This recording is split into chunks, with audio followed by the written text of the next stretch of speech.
इस कार्यक्रम को जॉय स्माइल मिनिस्ट्रीज के मित्रों और भागीदारों द्वारा संभव बनाया गया है।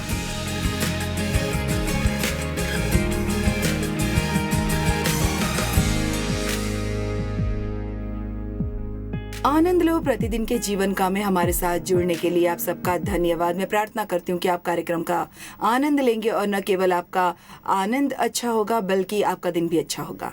हम आज बात कर रहे हैं, हमने कल अपनी समस्याओं से न भागने के बारे में बात की थी। मैं इसे वास्तविकता से भागना बंद करें कह रही हूँ। हमने ऐसा करने की प्रवृत्ति नहीं होनी चाहिए। यदि ये कुछ ऐसा है जिससे हम अपने जीवन में निपटना नहीं चाहते तो हम इसे अपनी आत्मा की गहराई से कहीं छिपाने की कोशिश करते हैं और सोचते हैं ऐसा नहीं है, पर वो होता ही है। लेकिन अगर हम ऐसा करने में सफल नहीं होते हैं तो कई बार ये अन्य तरीकों से हमारे सामने आ जाता है। इसलिए मुझे लगता है कि कई लोगों के लिए ये जीवन का एक ऐसा समय है जब आपको खड़े खड़े वो उद्धार का काम देखो जो यहोवा आज तुम्हारे लिए करेगा की आवश्यकता है। यही बात परमेश्वर ने इजरायलियों से तब कही थी जब वो उसे भागने की कोशिश कर रहे थे। मिस्र की सेना उनका पीछा कर रही थी, लाल समुद्र उनके सामने था और वो डर गए थे और वो भागना चाहते थे और वो अपनी समस्याओं के लिए हर किसी को दोषी ठहरा रहे थे। और परमेश्वर ने कहा खड़े खड़े वो उद्धार का काम देखो जो यहोवा आज तुम्हारे लिए करेगा। जब आप स्थिर खड़े रहते हैं तो क्या होता है? यदि आप स्थिर हो जाओ और शांत हो जाओ तो आप वास्तव में परमेश्वर को सुन सकते हो। आप सुन सकते हैं कि उन्हें आपसे क्या कहना है। मुझे अपने जीवन का वो समय याद आ रहा है जब मैं डेव और मेरी शादी की सभी समस्याओं के लिए डेव को जिम्मेदार ठहरा रही थी। और एक दिन मैं डेव के बदलने के लिए प्रार्थना कर रही थी। ये दिलचस्प है कि हम दूसरों के बदलने के लिए प्रार्थना करते हैं लेकिन वास्तव में हम नहीं बदलते। और मुझे याद है कि प्रभु ने मेरे हृदय से बात की थी और उन्होंने कहा था डेव समस्या नहीं है। और मैंने सोचा तो फिर कौन समस्या है? मुझे ये समझ नहीं आया। आखिर में मुझे इस तथ्य का सामना करना पड़ा कि मेरा ही रवैया खराब था। हाँ, मैं जानती हूँ मैं अब बहुत प्यारी हूँ और आपके लिए इस पर विश्वास करना कठिन है, लेकिन मेरा रवैया बुरा था, सचमुच बहुत बुरा। और मेरे जीवन पर एक बुलावा आया। परमेश्वर ने मुझे अपने वचन सिखाने के लिए उपयोग करना चाहा और मैं छोटी छोटी चीज़ें कर रही थी, थोड़ा बाइबल अध्ययन और थोड़ा ये थोड़ा वो। लेकिन मेरे पास एक बड़ा दृष्टिकोण था, मेरे जीवन के लिए एक बड़ा सपना था और मैं चाहती थी कि परमेश्वर मेरे जीवन में बड़े काम करें। लेकिन मैं उन्हें मेरे साथ सौदा नहीं करने दे रही थी। मैं हर चीज़ से भाग रही थी। और जिन तरीकों से हम चीज़ों से भागते हैं उनमें से एक तरीका यह है कि हम अपनी समस्याओं का दोष किसी और पर मढ़ देते हैं। और यदि आप बदलोगे तो मैं बेहतर व्यवहार करूँगी। तो कल हमने बाइबल में भाग लेने वाले लोगों को देखा। मूसा मिस्र से भाग गया परंतु परमेश्वर ने उसे वहां वापस भेज दिया। हाजिरा अपनी मालकिन के पास से भागी लेकिन परमेश्वर ने कहा अपनी स्वामिनी के पास लौट जा और उसके वश में रह। भले ही सारे उनके साथ वही व्यवहार नहीं कर रही थी। हाजिरा का रवैया भी बुरा था जिससे परमेश्वर निपटना चाहते थे। और मुझे लगता है कि जब कल हमारा कार्यक्रम खत्म हुआ तो हम एलिया के बारे में बात कर रहे थे। परमेश्वर का एक महान पैगंबर जो था, निश्चित रूप से वो उस प्रकार का आदमी नहीं था जो अपनी समस्याओं से भाग जाए, लेकिन वो परमेश्वर का काम करते करते थक गया था। आप जानते भले ही आप परमेश्वर का काम कर रहे हो, कभी कभी आप इससे थक सकते हैं। और उससे पिछले दिन 450 बार पैगंबरों को मार डाला था और बाइबल कहती है उसके टुकड़े कर डाले। मेरा मतलब है मैं कल्पना भी नहीं कर सकती कि वो किस तरह का काम था और वो वाकई में थक गया था। और इसलिए जब इजेबेल ने सुना कि एलिया ने उसके नबियों के साथ क्या किया है तो उसने एलिया को धमकी दी और कहा कि वो उसे मार डालेगी। और बाइबल कहती है कि वो जंगल में भाग गया और एक पेड़ के नीचे बैठ गया और उसने परमेश्वर से कहा यदि मेरा जीवन इसी तरह चलता रहा तो आप मुझे मार भी सकते हैं। वो मरना चाहता था। उसका रवैया खराब था और उसे अपने ऊपर दया आ रही थी। और एक स्वर्गदूत ने आकर उसे भोजन दिया जिसके बाद उसने एक झपकी ले ली और वहीं देवदूत वापस आया और उसे एक भोजन दिया और उसे झपकी लेने का मौका दिया। जब आप इसके बारे में सोचते हैं तो वो वास्तव में एक दिलचस्प कहानी है। उसके सामने ये बड़ी समस्या थी और परमेश्वर ने कहा तुम्हें अच्छे भोजन और झपकी की ज़रूरत है। और आप जानते कभी कभी आपको इससे पहले कि आप सुन सके कि परमेश्वर आपसे क्या कहना चाहते हैं, आपको थोड़ा समय आराम करना होगा। यदि आप स्वयं थक चुके हैं और आपका मूड खराब है, आप सभी हतोत्साहित हैं, निराश हैं और आप अपनी सभी समस्याओं का दोष किसी और पर मर रहे हैं, शायद इससे पहले कि आप परमेश्वर को सुन सके आपको थोड़ा आराम करने की ज़रूरत है और ये सुनने के लिए तैयार रहना है कि परमेश्वर आपसे क्या कहना चाहता है। खैर, एलिया को आराम मिलने के बाद परमेश्वर ने उसे कहा, तेरा यहाँ क्या काम? मुझे ये अच्छा लगता है, तेरा यहाँ क्या काम? और उसने उत्तर दिया, ये 1 राजा 19:13-16 में है। उसने उत्तर दिया, सेनाओं के परमेश्वर यहोवा के निमित्त मुझे बड़ी जलन हुई है, क्योंकि इज़राइलियों ने तेरी वाचा टाल दी, तेरी वेदियों को गिरा दिया। अब ध्यान दे, आप जानते हैं परमेश्वर ने कहा तेरा यहाँ क्या काम, और वो परमेश्वर को सब कुछ बताने लगता है कि बाकी सभी लोग गलत कर रहे हैं, तेरे नबियों को तलवार से घात किया है और मैं ही अकेला रह गया हूँ। क्या हम कभी कभी ऐसे नहीं होते? मैं अकेली ही हूँ जो सही काम कर रही हूँ और मुझे समझ नहीं आता कि मेरे जीवन में ये सब चीज़ें क्यों चल रही हैं। आप उन सभी अन्य लोगों से क्यों नहीं निपटते जो समस्या प्रतीत होते हैं, और मैं ही अकेला रह गया हूँ और वे मेरे प्राणों के भी खोजी हैं। और मुझे परमेश्वर ने जो कहा वो पसंद आया, लौट कर दमिश्क के जंगल में जा। याद रखिए, हम इस बारे में बात कर रहे हैं कि जिन स्थानों पर हम भागते हैं परमेश्वर हमें कैसे वापस भेजते हैं, और हमें उन मुद्दों से निपटना होता है जहां से हम भागे थे। लौट कर दमिश्क के जंगल को जा और वहां पहुंचकर आराम का राजा होने के लिए इज़राइल का और इज़राइल का राजा होने के लिए निमशी के पोते येहू का, और मुझे ये पसंद है, और अपने स्थान पर नबी होने के लिए आबेलमहोला के शाताब के पुत्र एलीशा का अभिषेक करना। आप ये कैसे चाहेंगे? आपको ऐसा लगता है जैसे आपने अच्छा काम किया, आप पूरी तरह थक चुके हैं और आपको कोई मारने की कोशिश कर रहा है, आप दौड़ते हैं, परमेश्वर कहते हैं आप वापस जाओ और अपना स्थान लेने के लिए किसी का अभिषेक करो। कभी कभी मैं आपको ये बताऊंगी कि परमेश्वर जो चीज़ें परमेश्वर हमसे करने के लिए कहते हैं वे आसान नहीं है, लेकिन मैं आपको ये बताऊंगी जो कोई भी परमेश्वर का आज्ञाकारी है, मैं अभी आपसे बात कर रही हूँ, यदि आप परमेश्वर के प्रति आज्ञाकारी हैं तो चाहे वो कितना भी कठिन क्यों ना हो, परमेश्वर आपके जीवन को इस तरह से आशीर्वाद देंगे कि आप कल्पना भी नहीं कर पाएंगे। आखिरी आदमी जिसके बारे में हम बात करेंगे, आखिरी नहीं और भी कुछ है, लेकिन योना की परमेश्वर से भाग गया था।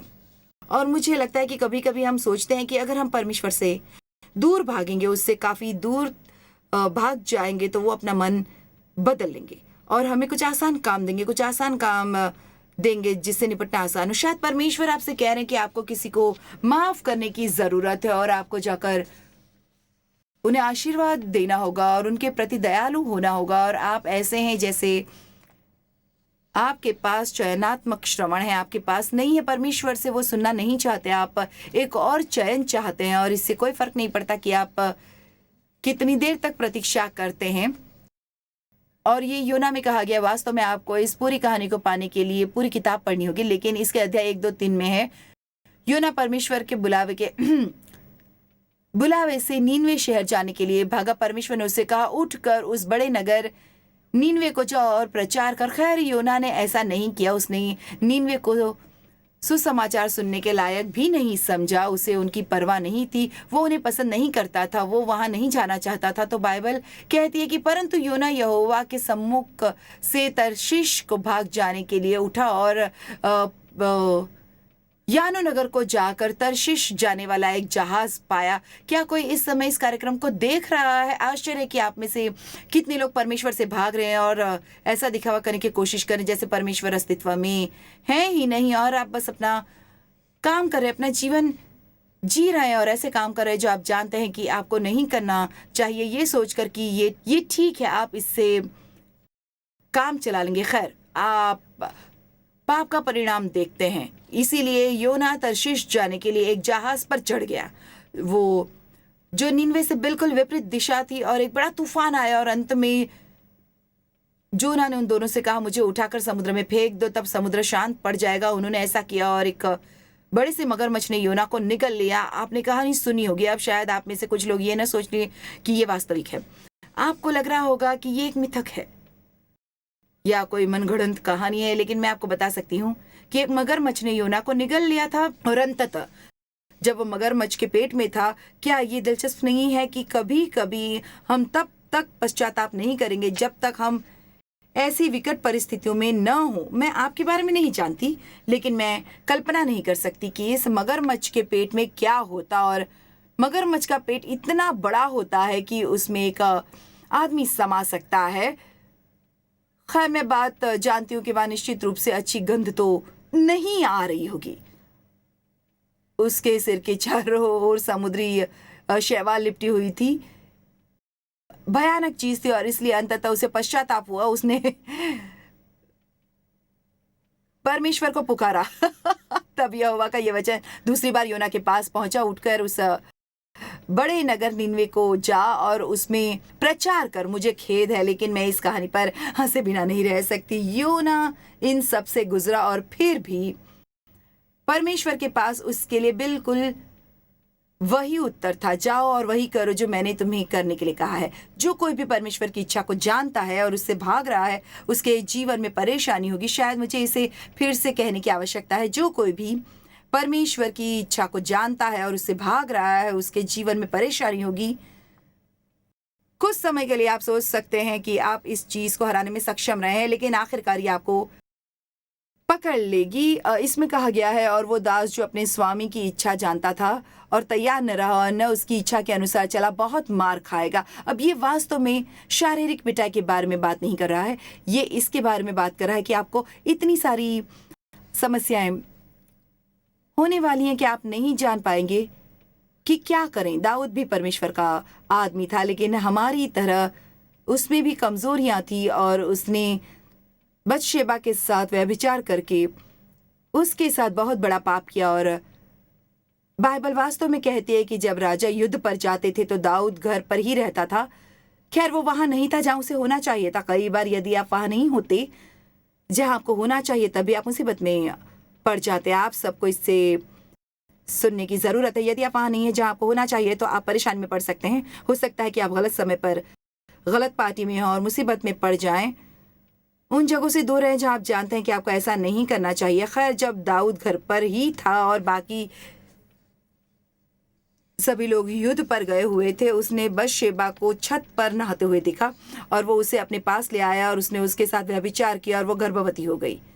और इसलिए अब उसके सामने वास्तविक समस्या आई थी। देखिए, कभी कभी एक समस्या दूसरी समस्या की ओर ले जाती। उसके पास एक वास्तविक समस्या थी और इसलिए उसने कुछ ऐसा भी किया जिससे मामला और भी बदतर हो गया। उसका पति उरी आया, ये सोचकर घर आया कि वो अपनी पत्नी के साथ सोएगा और फिर वो सोचेगा कि बच्चा उसका है। लेकिन उरिया सम्मानित व्यक्ति था और उसने कहा, मैं ऐसा नहीं करूंगा। जब मेरे भाई अभी भी युद्ध लड़ रहे हो तो मैं अपना आनंद नहीं उठाऊंगा और अपनी पत्नी के साथ संबंध नहीं रखूंगा।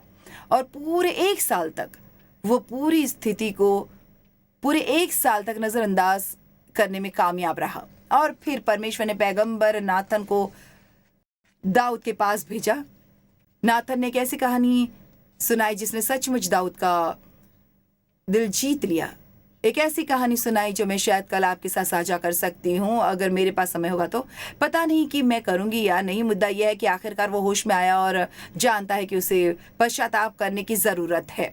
आप जानते, सत्य का सामना करना एकमात्र ऐसी चीज़ है जो हमें आज़ाद कर सकती है। यूहन्ना 8:31 और 32 कहता है, यदि तुम मेरे वचन में बने रहोगे तो सचमुच मेरे चेले ठहरोगे और सत्य को जानोगे और सत्य तुम्हें स्वतंत्र करेगा।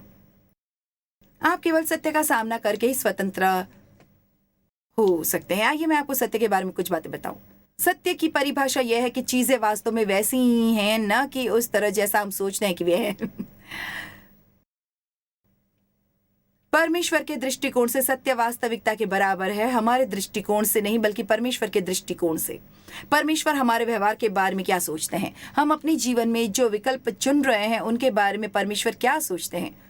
मैं लोगों से कुछ बेहद अजीब बातें सुनती हूँ। एक बार एक महिला ने फ़ोन किया और कहा कि उसके कई दोस्त ऐसे काम कर रहे हैं जो बेईमानी है, लेकिन उन्हें ऐसा लगता है कि परमेश्वर उन्हें आशीर्वाद दे रहे हैं और वो जानना चाहती थी कि क्या वो बेईमानी कर सकती है और परमेश्वर उसे आशीर्वाद देंगे। मेरा मतलब है, इसका क्या मतलब है? आप ऐसा प्रश्न क्यों पूछेंगे? परमेश्वर हमें बताते हैं कि धन्य होने के लिए क्या करना है और क्या नहीं करना है, बशर्ते कि हम उन आशीर्वादों को खोना न चाहें। हम सब परमेश्वर के साथ शांति चाहते हैं, है ना? मैं ये जानना चाहती हूँ कि जब मैं रात में अपना सिर तकिए पर रखती हूँ, और ऐसा नहीं है कि मैं एक आदर्श व्यक्ति हूँ, क्योंकि ऐसा कोई दिन नहीं है जब मैं पूर्ण हूँ, लेकिन मैं ये जानना चाहती हूँ कि मैंने अपना सर्वश्रेष्ठ दिया है और जो चीज़ें मैंने गलत की उनका मुझे पश्चाताप हुआ। इस बिंदु तक पहुँचने में मुझे काफ़ी समय लगा। मैंने अपने जीवन के शुरुआती वर्षों में स्वयं इस तरह की बहुत सी दौड़ लगाई। परमेश्वर के वचन में सत्य एक केंद्रीय विषय है। यीशु ने कहा, मैं सच्चाई हूँ। उन्होंने कहा, मार्ग और सच्चाई और जीवन मैं ही हूँ, बिना मेरे द्वारा कोई पिता के पास नहीं पहुंच सकता। वो सत्य का शब्द है और हम वो हैं। बाइबल कहती है जो सत्य से संबंधित है। बाइबल यूहन्ना 1:14 में कहती है, यीशु ने अनुग्रह और सच्चाई से परिपूर्ण होकर हमारे बीच में डेरा किया। यूहन्ना 1:17 कहता है, इसलिए कि व्यवस्था तो मूसा के द्वारा दी गई, परंतु अनुग्रह और सच्चाई यीशु मसीह के द्वारा पहुंची। और मुझे ये बहुत पसंद है। भजन संहिता 51:6, देख तू हृदय की सच्चाई से प्रसन्न होता है और मेरे मन ही में ज्ञान सिखाएगा। हमें सच्चा होने के लिए सबसे पहली और सबसे महत्वपूर्ण जगह अपने भीतर है।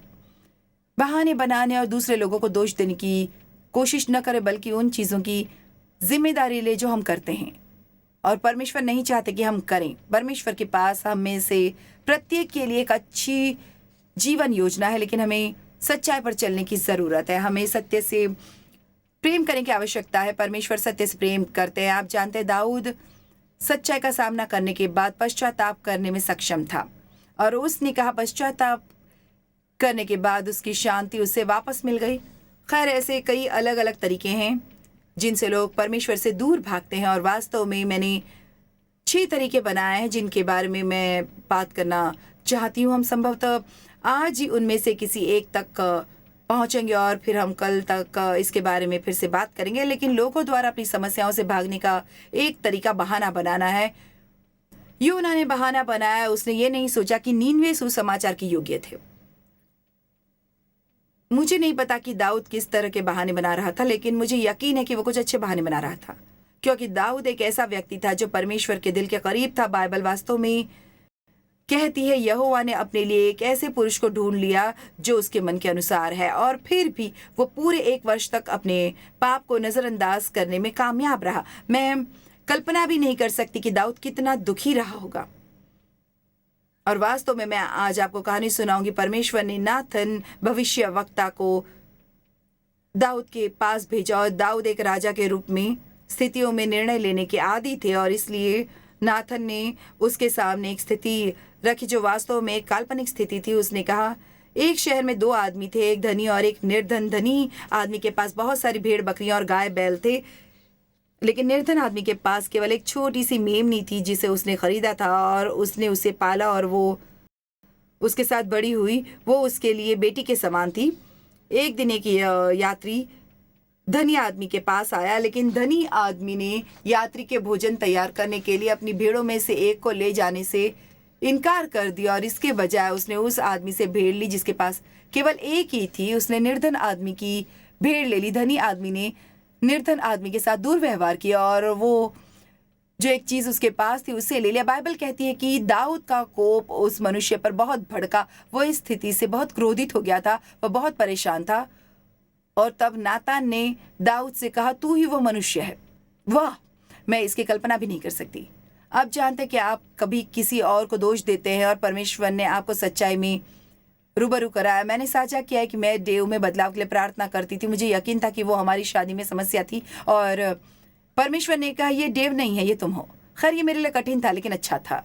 आप जानते हैं, ऐसी बहुत सी चीज़ें जो हमारे लिए कठिन होती हैं, लेकिन वास्तव में ऐसी चीज़ें जो हमारे लिए अच्छी होंगी यदि हम उनकी बात सुनेंगे। हो सकता है आप किसी और को बदलने के लिए प्रार्थना कर रहे हैं और ऐसा करने की बजाय आपको परमेश्वर से पूछना होगा कि क्या कुछ ऐसा है जिसे आपको बदलने की ज़रूरत है जो स्थिति या रिश्ते को बेहतर बना सके। और इसलिए अंततः दाऊद ने पश्चाताप की ये महान प्रार्थना की जिसे आप भजन 51 में पा सकते हैं। उसकी शांति उसके पास वापस आ गई और मुक्ति का आनंद उसके पास वापस आ गया। दुखी मत होइए क्योंकि आप उन चीज़ों के लिए पश्चाताप नहीं करेंगे जिनके बारे में परमेश्वर आपसे निपटने की कोशिश करे, लेकिन लोगों द्वारा अपनी समस्याओं से भागने का एक तरीका बहाना है। हम सभी के पास उसका एक समूह है। कभी कभी मैं ये छोटा बैग लेती हूँ जिसे मैं अपना एक्सक्यूज़ बैग कहती हूँ। और ऐसा लगता है कि जब भी हम कुछ भी करना चाहते हैं, हम हमेशा कोई ना कोई बहाना बनाते हैं। आप जानते हैं, मैंने ऐसा पहले कभी नहीं किया, या ये बहुत कठिन है। ये एक बहाना है जिसे लोग हर समय उपयोग करते हैं। ये बहुत कठिन होगा। कोई और ऐसा नहीं कर रहा है, मुझे ऐसा क्यों करना चाहिए? आज हमारे पास दुनिया में बहुत अनैतिकता है और लोगों द्वारा उपयोग किए जाने वाले बहानों में से एक ये है, हर कोई ऐसा कर रहा है, मुझे क्यों नहीं करना चाहिए? आप जानते हैं कि आप हर कोई नहीं हैं। आप परमेश्वर की संतान है। ये आप खुद एक ईसाई हैं, तो आपको परमेश्वर के वचन के अनुसार जीना चाहिए और ये नहीं सोचना चाहिए कि केवल समझौता करना और हर तरह की चीज़ें करना ठीक है क्योंकि दुनिया ऐसा कर रही है। मुझे याद है, एक दिन मैं एक दुकान पर गई और मैं कुछ पहनने के लिए ढूंढ रही थी और मैंने इस पोशाक पर कोशिश की। ये तब की बात है जब लोग अपने कपड़ों में टांगों से ऊपर की और स्लिट पहनते थे। पोशाक मुझ पर अच्छी लग रही थी, लेकिन मैंने महिला से कहा मैं इसे नहीं पहन सकती और उसने कहा ओह, लेकिन ये आप पर बहुत जच रही है, ये स्टाइल है। और मैंने कहा मैं सुसमाचार की मंत्री हूँ, मैं सिर्फ वही नहीं करती जो स्टाइल है, मुझे वो करना है जो परमेश्वर को प्रसन्न करेगा। आप सिर्फ वही नहीं कर सकते जो स्टाइल है, या हमेशा वही नहीं पहन सकते जो स्टाइल में। आपको वो करने की ज़रूरत है जिसके बारे में आपका मानना है कि इससे परमेश्वर प्रसन्न होंगे। और मैं जानती हूँ कभी कभी लोगों को इस तरह उपदेश देना पसंद नहीं आता। वो चाहते हैं कि आप उनका सिर थपथपाए और उन्हें बताए कि कितने अद्भुत हैं वो। आप जानते हैं आप अद्भुत हैं और परमेश्वर ने आपको बनाया है और उन्होंने आपको एक महान तरीके से बनाया है। लेकिन शब्द को जानना और शब्द के अनुसार जीने का निर्णय लेना महत्वपूर्ण है। और ये बताना मत बहाना बनाओ कि ये कोई नहीं कर रहा तो मैं क्यों करूं। यदि आप जानते कि आप अकेले हैं जो परमेश्वर के वचन का पालन करते, तो आप परमेश्वर के वचन का पालन करते और परमेश्वर आपको आशीर्वाद देंगे। बहाने, मुझे क्षमा कर दो। यीशु लोगों को अपने पीछे चलने के लिए बुला रहे थे और शायद आज वो आप में से कुछ लोगों को कह रहे हैं, शायद आपका यीशु के साथ कोई रिश्ता नहीं है, शायद आपने उसे कभी भी अपने परमेश्वर और उद्धारकर्ता के रूप में स्वीकार नहीं किया। वो आपको बुला रहे हैं, आप इसे अपने दिल के अंदर महसूस कर सकते। परमेश्वर आपको यीशु को अपने उद्धारकर्ता के रूप में स्वीकार करने और अपने पापों का पश्चाताप करने और दूसरी दिशा में मुड़ने और एक अलग तरह का जीवन जीने के लिए बुला रहे हैं। और यदि वो आप हैं और आपने कभी भी मसीह को अपने उद्धारकर्ता के रूप में स्वीकार नहीं किया है, तो आप अभी, आपकी स्क्रीन पर एक नंबर है, आप कॉल कर सकते हैं और हमारे पास ऑपरेटर खड़े हैं जो आपको वो अधिक समझाने में प्रसन्नता महसूस करेंगे और आपके साथ प्रार्थना करेंगे। यीशु को अपने प्रभु और उद्धारकर्ता के रूप में प्राप्त करना बहुत आसान, बहुत सरल है। आपको बस विश्वास करने की आवश्यकता है। यीशु को प्रभु जानकर अंगीकार करें और अपने मन से विश्वास करें कि आप मानते हैं कि परमेश्वर ने उन्हें मृतकों में से उठाया और एक पापी जीवन से दूर जाने के लिए तैयार है और सीखे कि परमेश्वर के लिए कैसे जीना है। और सुनिए लूका 14:18 में ये कहा गया है, पर वे सब के सब क्षमा मांगने लगे। पहले से उनसे कहा, मैंने खेत मोल लिया है और अवश्य है कि उसे देखो, मैं तुझसे विनती करता हूं मुझे क्षमा करा दे। और एक और ने कहा, मैंने ब्याह किया है इसलिए मैं नहीं आ सकता। मुझे लगता है कि उसने सोचा कि पत्नी की देखभाल करने में उसका सारा समय बर्बाद हो जाएगा। कृपया मुझे क्षमा करें, हमें परमेश्वर को अपनी सभी बहाने देना बंद करना है और बस इतना कहना होगा, तेरा राज्य आए, तेरी इच्छा जैसे स्वर्ग में पूरी होती है वैसे पृथ्वी पर भी हो। यही हमारा अर्थ नहीं है तो परमेश्वर की प्रार्थना करें। हम सभी राय से भरे हुए हैं, है ना। हमें इसके बारे में और उसके बारे में और कुछ और के बारे में राय मिली और हम सोचते हैं आपको उस तरह की कार नहीं चलानी चाहिए और आपको ऐसा नहीं करना चाहिए और आपको ऐसा करने की ज़रूरत नहीं और आपको ऐसा नहीं करना चाहिए। आप जानते हैं यदि आप केवल अपने काम से काम रखते हैं तो आपके पास बहुत अधिक शांति होगी। रोमियो 2:1 कहता है, जिस बात से तू दूसरे पर दोष लगाता है उसी बात से अपने आप को भी दोषी ठहराता है, इसलिए कि तू जो दोष लगाता है आप ही वही काम करता है। और बाइबल कहती है, हे दोष लगाने वाले, तू कोई क्यों न हो तू निरुत्तर है, क्योंकि जिस बात में तू दूसरे पर दोष लगाता है उसी बात में अपने आप को भी दोषी ठहराता है। इसलिए कि तू जो दोष लगाता है आप ही वही काम करता है। आइए आज हम अपने आप पर एक अच्छी नजर डालें। आइए परमेश्वर को अपने वचन के प्रकाश में हमें परखने दें और कहें, परमेश्वर, हे परमेश्वर, आप मेरे जीवन में कोई भी क्षेत्र चुन सकते हैं जिसमें आप मुझसे निपटना चाहते हैं, लेकिन मैं सच्चाई चाहती हूँ। आइए सत्य के प्रेमी बने और किसी भी अन्य चीज की तुलना में सत्य को अधिक चाहें, और आइए उन चीजों से भागना बंद करें जिनका परमेश्वर चाहते हैं कि हम सामना करें और जिनसे निपटें।